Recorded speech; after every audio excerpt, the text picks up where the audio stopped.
CBS report. It's been nearly 50 years since Edward R. Murrow's groundbreaking documentary, Harvest of Shame, You have $11 in your pocket. portrayed the plight of America's migrant farm worker. This is Florida. All right, hello. These are citizens of the United States, 1960. This is Immokalee, Florida, 2009. They still gather pre-dawn, hoping to be chosen to board a bus that will take them to work, reaping a harvest that will put food on our dinner tables.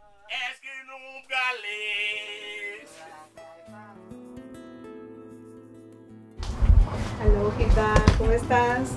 Buenas. Hilda Flora Perez is a worker from Guatemala. She shares this home with her sister and her sister's family. Her new baby means unexpected time off. It will be short-lived. She will be pretty much getting up in the morning at 3 o'clock, getting her ready by 4, then going to across Main Street where there's a store, there's a big parking lot. Pretty much you go and wait, and if you're lucky, you get in the bus. It's pretty much first people that get in the bus will get hired or will have a job for that day, and it's just on a day-to-day basis. ¿Este es el salón de usted? Sí. This is her room. Nora Curiel works for RCMA, or the Redlands Christian Migrant Association, a nonprofit organization creating opportunities for migrant and rural children, like Hilda's daughter, Dina Mar. What I do is pretty much empower our families to get ahead in life. We get really involved socially with the families as far as we know, from where they came from to how they are today. Kind of get to be involved with them in a personal level. Nora's goal is to help families break the cycle of poverty so Dina Mar can have the life she chooses. It helps break the cycle by pretty much giving them the education, giving them the empowerment, the trust that they have, that they know that if I feel like crying today, I know that I can always go to RCMA and just have somebody hear me. The daughter of migrants, Nora knows firsthand the struggles. 65% of migrant children who enter kindergarten drop out before they graduate. More than half live well below the poverty line. Many houses still don't have running water, and one room sleeps many. Nora lived in migrant camps. Following the harvest from place to place, she was often forced to miss school. It wasn't easy. It was really hard. I can relate to what the life that parents have and what their ambition is to get ahead in life for their kids. In many ways, not much has changed, but in many ways, much is different. This is RCMA's Early Learning Center at nap time. Children are cared for, educated.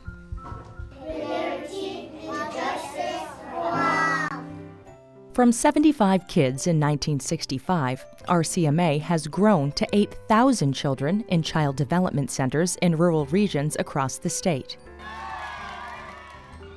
2 charter schools serve kindergarten through 8th grade, where children get a solid future foundation. We're the parent that's not there because parents are working. So we do all the things, the stimulation, the language exposure, the toys, the variety of things. Maria Jimenez is the director of the Immokalee Community School. Our motto is to open doors to opportunities. So we want our kids to have choices. We want to maximize the choices in the lives of the children we serve. If they choose to work in farm work, that it's a choice, not the only alternative. The charter school is a place where it's okay to be poor, okay to live in a cramped trailer.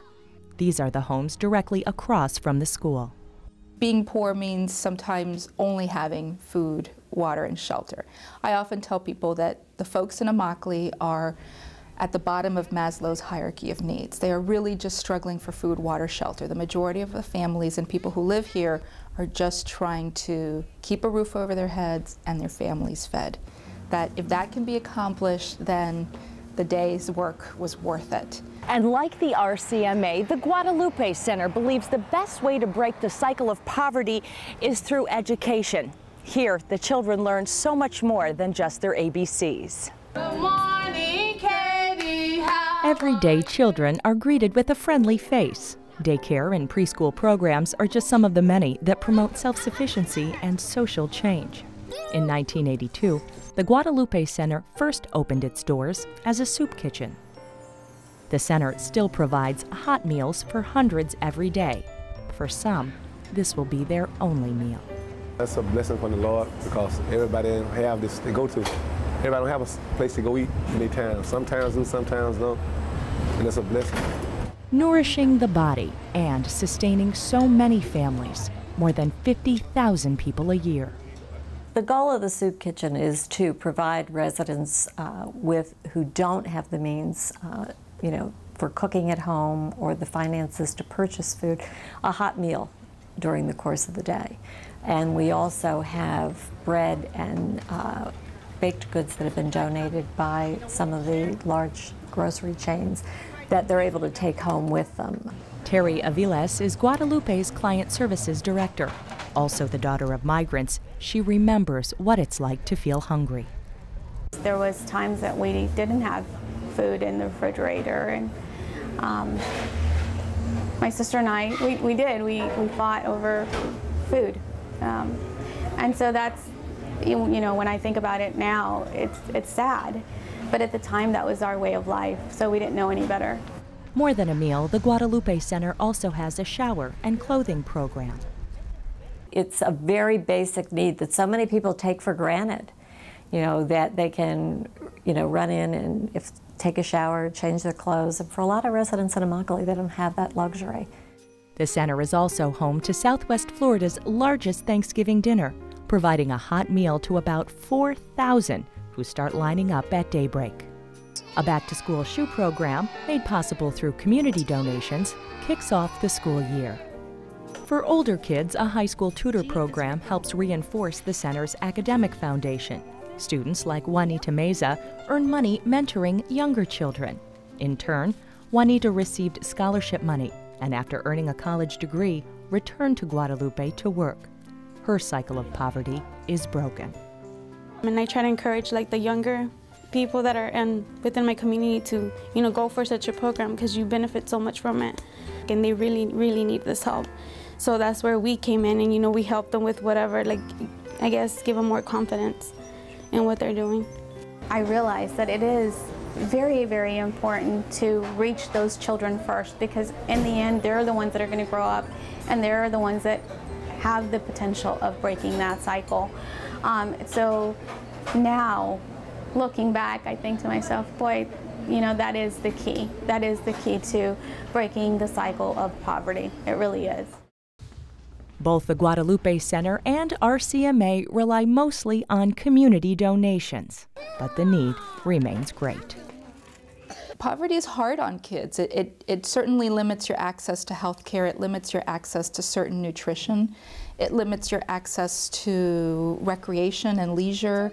Our kids don't have summer vacations. Our kids don't have piano lessons. Our kids don't go to soccer practice.